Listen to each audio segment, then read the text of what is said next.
Here we go. Day 18, 31 Days of Dread. And we're at another, right now, like right here, modern day release this month. It got released this month. We're talking 3 from Hell. And I highly debated even discussing this after I saw it. And I was still even on the fence going into it because I just thought it was a little too typical, a little too common, because you out there, my listeners, you deserve more. You deserve relative, convenient, thoughtful, available, and awesome content from yours truly, Peter A. DeLuca. That's right, because this is AKAPAD's, another known as Peter A. DeLuca Audio Audacity Podcast, and I'm still debating on what the hell do you even call this thing. But we're deep into it. We've been at this for a few years. This is the 3rd year for 31 Days of Dread, and look, I am babbling. You hear that intro. The intro's already rolling in. Let's just fade away and get back to it real quick. Yeah, so before we get further, do we need to discuss the filmography of Rob Zombie, the musician, the film director, maybe the greatest 1-2 combo in that regard in human history. I don't know anyone that has created so much cool music and created so many cool movies. And just for that's just one of the things I completely adore about this guy. And he seems pretty level-headed. I've listened to a few interviews with him. He was most recently on Joe Rogan. Let's just get into it. His filmmaking career started on 2003 with House of a Thousand Corpses. 2 years later, 2005, he follows up with Devil's Rejects. 2007, he has Halloween. Right, like that. Look, Devil's Rejects blew everyone away. House of a Thousand Corpses has somewhat risen to the top, but it kind of was okay at the time. It had some freaky stuff. It's still better. It's still better than most. Had freaky things. Makes a sequel, Devil's Rejects, and he does do an Aliens. He does this almost like Dark Knight. He does this divergence from even the tone of the original. I know Dark Knight and Batman Begins are maybe the same, but everyone views those movies as so different. Aliens and Alien, very different. I would say even G.I. Joe Retaliation and G.I. Joe. Rise of Cobra. Pete, why are you talking about G.I. Joe movies? We're talking about Rob Zombie. I'd like sequels that are just way different. They're flipped. And no, Devil's Rejects flipped everyone out. People love it. I still love it. I still think this is his crown jewel. He gets into Halloween 2009. He gets into Halloween 2, and people just want these movies to go away. I back what he did with Halloween, and I back what he did with Halloween 2. I think one of them is the mind of the killer, and one of them is the spirit of the killer. And when I look at those two movies, just on that alone, I enjoy them more and more. All right, and then we have 2012. We have The Lords of Salem. This is a movie everyone doesn't even want to acknowledge that he made. This is our next movie, by the way. This is our next Day of Dread, because I completely love The Lords of Salem. Love it. And then we have 31. I did 31 last year. 31, how I came about to watch that movie, awesome. It's just awesome. I may have referenced it in that episode. I don't want to should I go into it now? I don't really know, but it just involved a very, very attractive, you can call her an Instagram model, and that was just one fun night. But anyway, 31, I back that. That movie is completely bonkers. I love it. I love 31. And then we have 3 from Hell. 3 from Hell. I said previously I watched this movie 3 times. More like 2.5. 2.5. Why did I have to? I rented it. Kind of had a feeling about it. I didn't want to buy it. It's amazing, by the way, that this is a new movie I can just watch. The movie right now is roughly at 200,000, maybe 203,000, and the budget was $3 million. Now, does it look like it cost more than $3 million? Yes. Where doesn't it? I hate to say it. If they shot this movie quick, and I don't know too much about the background of this movie. On a $3 million budget, you only have so much time to pay people. Okay? You're shooting for maybe 3-4 weeks. Okay? And you're shooting a period movie, by the way. This movie is supposed to take place in the 80s. We have an amazing opening news sequence, and I love news sequences in movies. And I almost felt like that should have carried the movie all the way through, but it didn't. And this movie takes a long time with getting the three together. But when they're together, it's a lot of fun. It takes way too long. Where this movie suffers, and what took me out of it, is some of the performances. Some of the dialogue seems to be there, but it would have need more,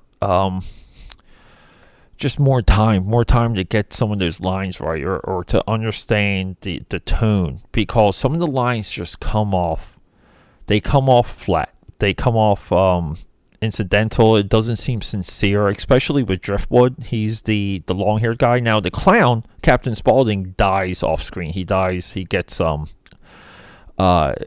executed because everyone's on death row. But the new guy. See, so I was going into this. I was curious on the third.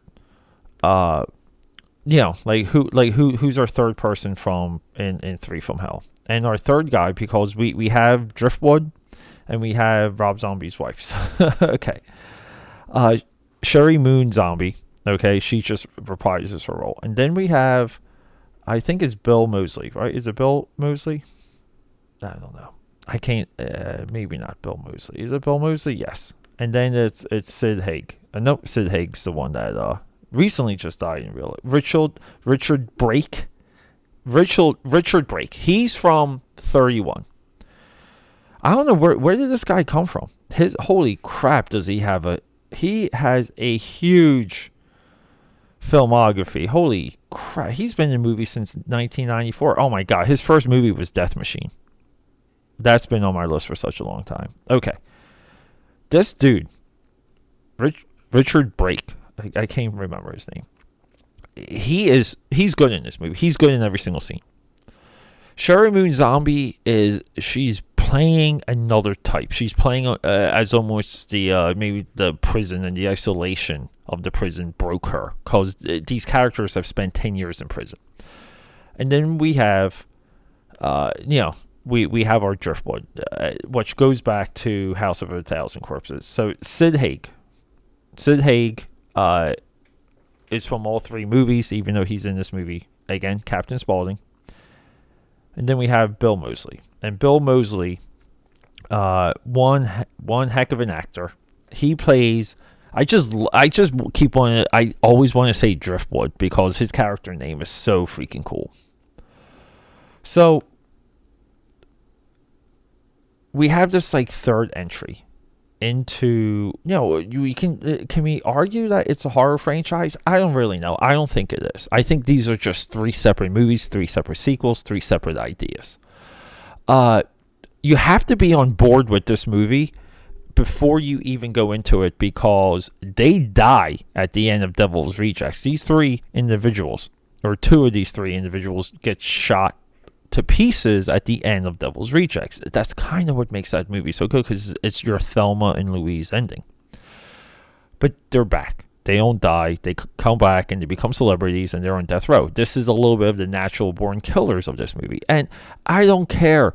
You can have as much natural born killers in these movies as possible, and I just think it's for the better. Now, we have, just like natural born killers, we have we have a warden. Who is the warden? What's his name? I I am so. Is it Daniel Roebuck? No, it's not. That's someone else. Austin Tucker. No, I am just fumbling. I am fumbling the. You know what? The heck with it. So this movie has a warden that is very similar to Tommy Lee Jones in Natural Born Killers. Yeah, you know what? I'm done. I'm done looking for it. Okay, and they go to the warden's house. They have to break out Sherry Zombie because two of the other guys escape. And look, we're glossing all this stuff over. And some of those scenes are good. You know, like it seems like maybe the version I watched wasn't bloody enough. But I would feel like this movie served, and with some of the kills served more with a completely unedited. And if it doesn't exist, it has to exist. This movie has to have an unedited version. I don't see it existing otherwise. But by that point, we're so far deep into the movie that by the time these three characters come together, the three characters from the movie poster, you're somewhat. I would say you're out of it. You don't understand. There's no. Again, these people kill randomly, so it doesn't matter where they are, they're going to kill someone. So there's no story behind that, but they have to be up to something.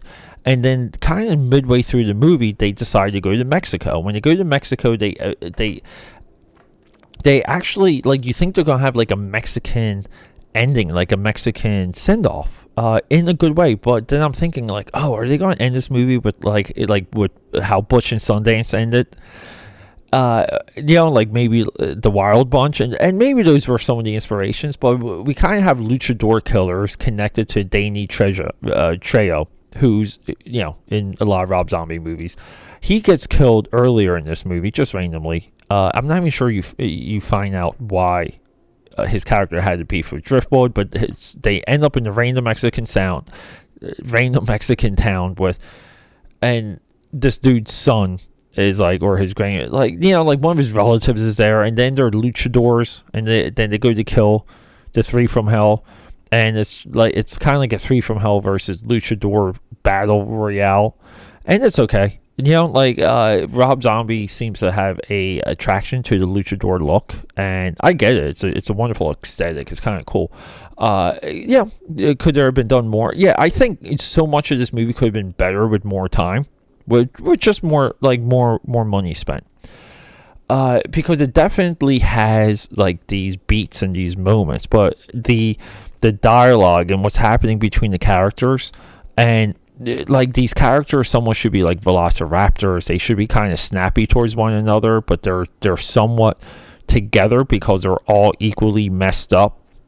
And I just feel like this movie needed more of that. And this is why I kept watching the movie, because I wanted to dissect and I wanted to hone in on what the intent was. What are we really trying to do here? Are we perhaps trying to be a little bit more satirical? Are we trying to have this be a little bit more of a satire within the genre, made by a guy that knows everything about, Rob Zombie is a horror movie encyclopedia. Him and Eli Roth should get together and make an entire multi-film franchise. Go just swing for the fences and make that happen. Put it in space, maybe. And it's hard. I almost feel like I have to let this movie sit again and watch it. I have to let it sit for a while and get back into it. But that's a lot of what this podcast is all about: long-form conversation with movies. I have to re-explore this movie. Not that I don't want to admit it's not great, that it's not up to par, that it doesn't even measure up to Lords of Salem. I just think this movie has a different intent that I do not know yet. I don't know what to bring to it. Rob Zombie can't tell this to me. It is up to me to decipher what I feel this intent is, hence magnifying my enjoyment or downplaying it. It can do both. This is confusing. This is maybe the most confusing movie so far of the 31 Days of Dread. It took us 18 days, people, to get into it. So, but look, everyone, I do encourage you to check this movie out, because I think it's there. And it needs our support, because we want more of this. Because I still feel like this is original and exciting, and I know a lot of people that were pumped up for this. And this movie has quotable lines. It has good violence. It has great actors. It's not exactly shot on par to his other movies, but it does have moments of great there's definitely good shots in this movie, like good things that you walk away with.